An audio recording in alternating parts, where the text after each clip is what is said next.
Plant से क्या निकल रहा है? ग्रेन, उसको खा रहा है माउस, उसको खा रहा है माउस, उसको खा रहा है स्नैक। और ये जब डेड करता है तो माइक्रो ऑर्गेनिज्म इसको क्या करते हैं?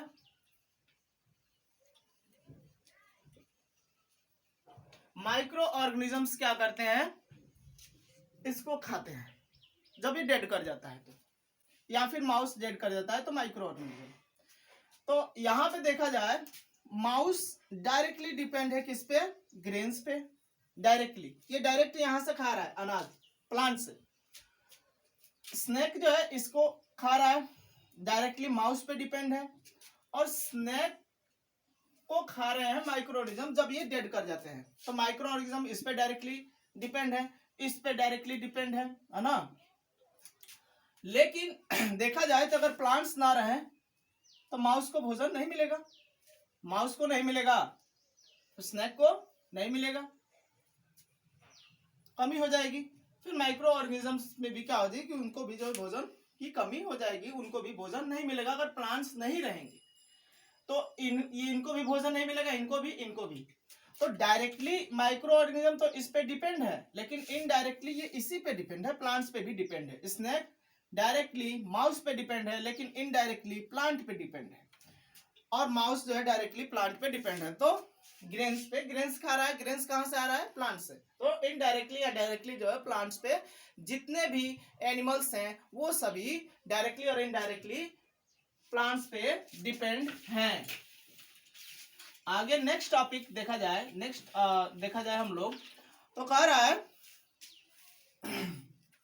कि हम लोग खुद से अपना भोजन तैयार नहीं कर सकते हैं, और विदाउट फूड, बिना भोजन के अर्थ पे लाइफ पॉसिबल नहीं है। किसी प्रकार की जो है लाइफ पॉसिबल नहीं है विदाउट फूड। बिना भोजन के लाइफ जो है इम्पॉसिबल हो जाएगी, पॉसिबल ही नहीं है कि अर्थ पे जो है बिना फूड के किसी प्रकार का जो है, किसी भी प्रकार की जो है स्पीसीज यहाँ पे सरवाइव कर सके। विदाउट फूड जो है सरवाइव नहीं कर सकता। तो आगे हम लोग को देखना है कि element required for making food. तो एलिमेंट कौन कौन से रिक्वायर्ड होते हैं प्लांट्स के लिए, जो है कौन कौन से एलिमेंट जो है रिक्वायर्ड चाहिए जिससे वो अपना भोजन तैयार करते हैं, इसके बारे में स्टडी करेंगे। Elements required for making food.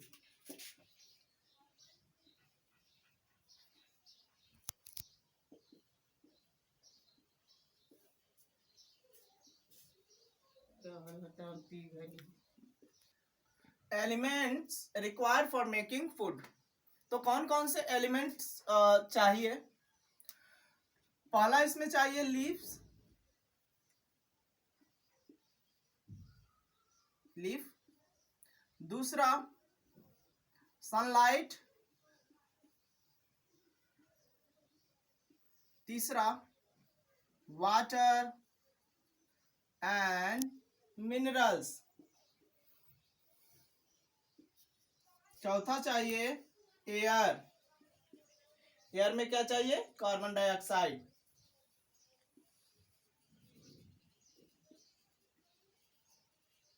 यानी CO2, carbon dioxide CO2।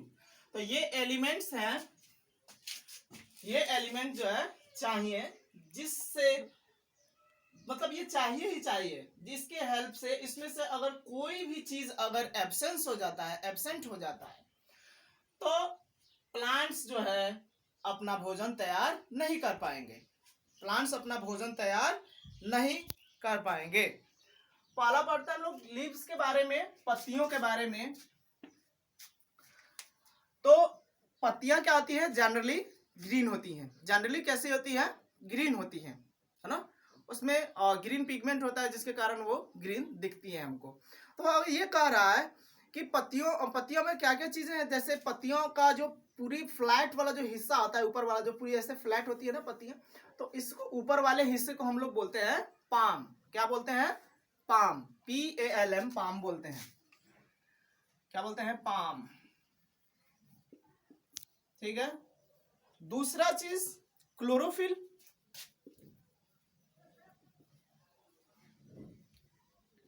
Chlorophyll क्या है?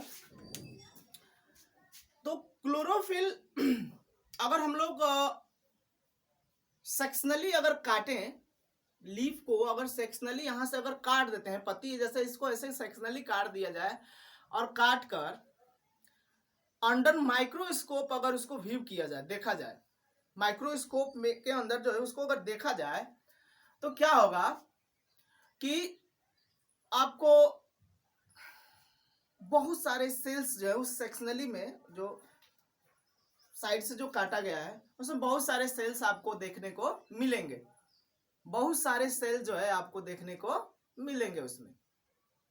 एक और है तो उन सेल्स में, कुछ सेल्स में क्या होता है, ग्रीन पिगमेंट होता है, हरे रंग का पिगमेंट होता है जिसको हम लोग कहते हैं क्लोरोफिल।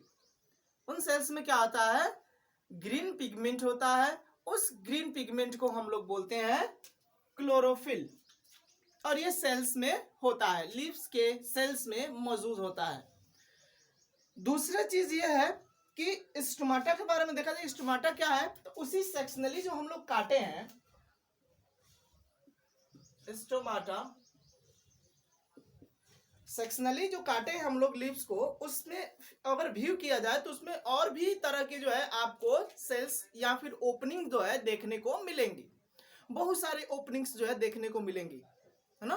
उन ओपनिंग्स को हम लोग बोलते हैं स्टोमाटा, और उन ओपनिंग्स के हेल्प से ही एयर जो है अंदर जाती है, कार्बन डाइऑक्साइड अंदर जाती है और फिर एयर बाहर निकलती है, ऑक्सीजन, है ना। तो कार्बन डाइऑक्साइड का अंदर लेना और ऑक्सीजन का बाहर निकालना, ये प्रोसेस जो है किसके द्वारा होती है, तो स्टोमाटा के द्वारा होती है। ये ओपनिंग्स है, इसी ओपनिंग के द्वारा जो है ये प्रोसेस जो है कार्बन डाइऑक्साइड का अंदर लेना और ऑक्सीजन का बाहर निकालना होता है। दूसरी चीज ट्रांसपिरेशन भी प्रोसेस भी इसी के तहत होता है। अब देखा जाए कि आप लोग पत्तियों में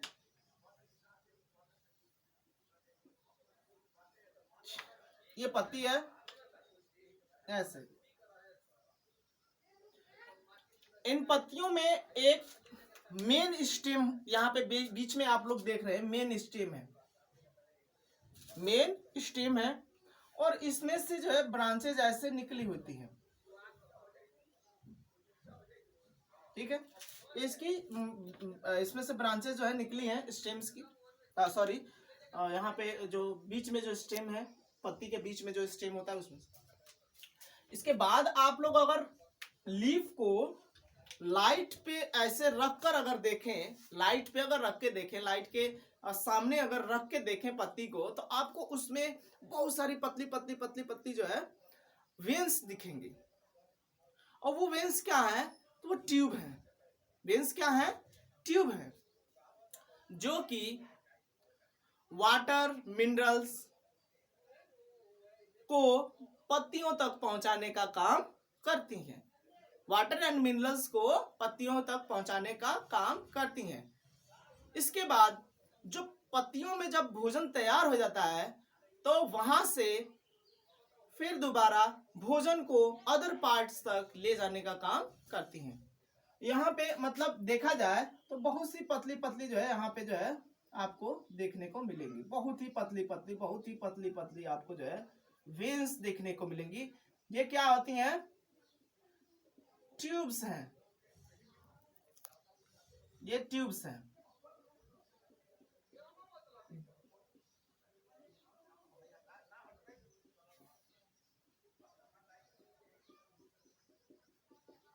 देख रहे हैं आप लोग, पूरी तरह से एक जाल बिछा हुआ है, तो नेट होता है, एक जाल की तरह पूरी तरह से क्या होते हैं, पत्तियों पे बिछी हुई है ये ट्यूब्स, पत्तियों पे ट्यूब्स की तरह जो है पतली पतली पतली पतली जो नसें होती है, वेन्स होती है, वो ट्यूबुलर होती हैं, ट्यूब की तरह होती हैं, जिसमें वाटर मिनरल्स एंड फूड का जो है क्या होता है, ट्रांसपोर्ट होता है।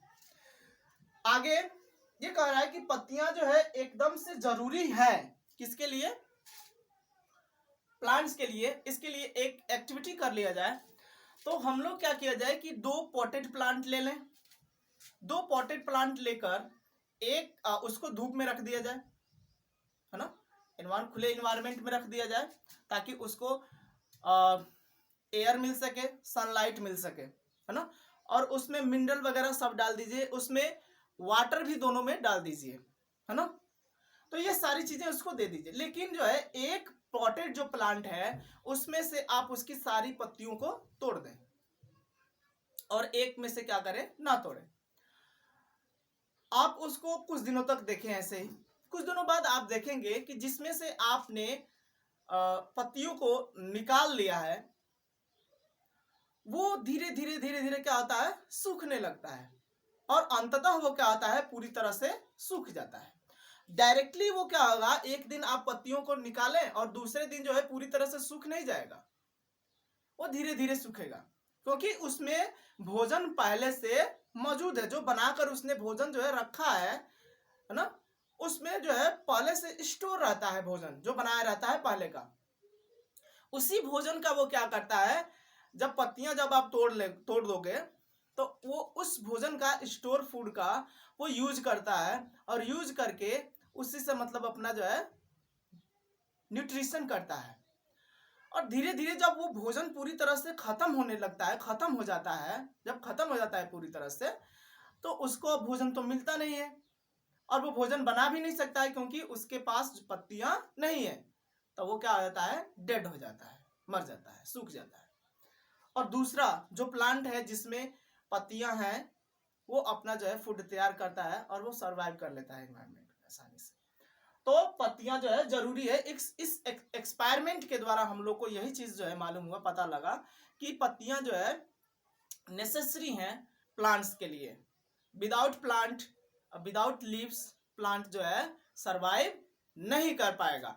तो ये था हमारा पहला topic, elements required for making food में पहला टॉपिक लीव्स के बारे में हम लोग डिस्कस कर लिए।